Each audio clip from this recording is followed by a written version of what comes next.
Hello दोस्तों, नमस्कार। एडुजॉन channel पर आप सबों को स्वागत है। आज मैं नए टॉपिक के साथ उपस्थित हूँ, जिसमें आज आप लोग सीखेंगे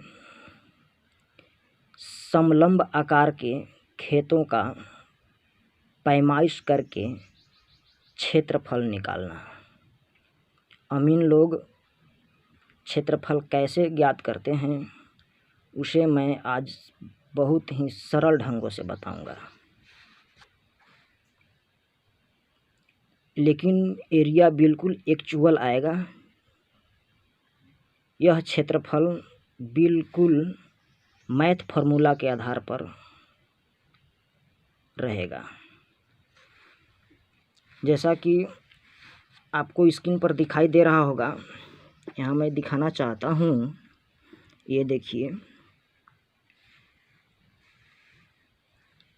A B C D समलंब आकार का खेत है, जिसका क्षेत्रफल मैं आज ज्ञात करने बताऊंगा।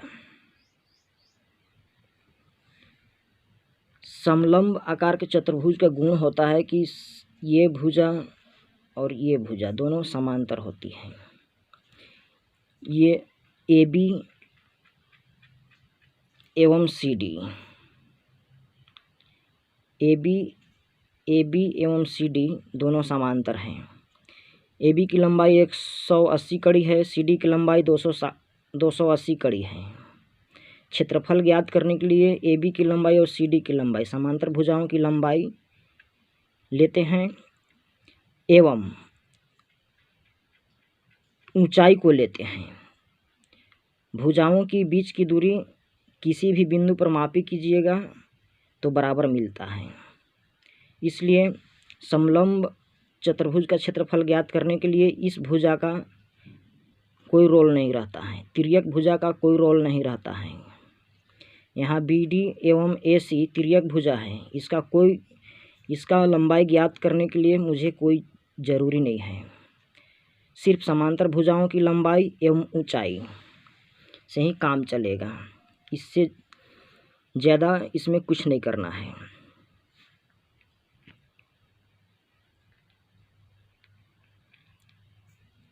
यहाँ मैं दिखाना चाहता हूँ, ये देखिए,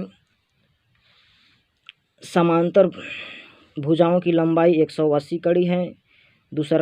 दूसरा समांतर भुजा पहला समांतर भुजा, पहली की लंबाई 180 कड़ी, दूसरी की लंबाई 280 कड़ी। पहली को L1 मान लिए हैं, दूसरी के L2 मान लिए हैं। ऊंचाई मेरा 160 कड़ी है, जिसको हम H से दिखाए हैं। समलंब चतुर्भुज का क्षेत्रफल का सूत्र आप देख लीजिए, 1/2 गुणे समांतर भुजाओं का योगफल गुणे ऊंचाई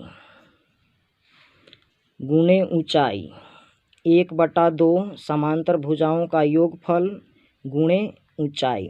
बस हो गया। इस सूत्र पर आप वैल्यू को पुट कर लीजिए।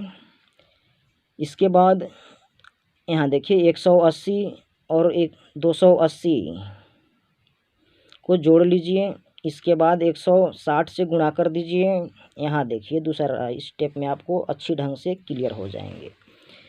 इसके बाद 1/2, तो दोनों के हमने गुणा कर दिया। 460 गुणे 160 गुणा किया, 73,600 वर्ग कड़ी आया। अब इसमें हम 2 से मैं भाग दे दूंगा, 2 से भाग दूंगा 73,600 में, वर्ग कड़ी में आया मुझे इतना। ये आ गया। सूत्र आप देख रहे हैं,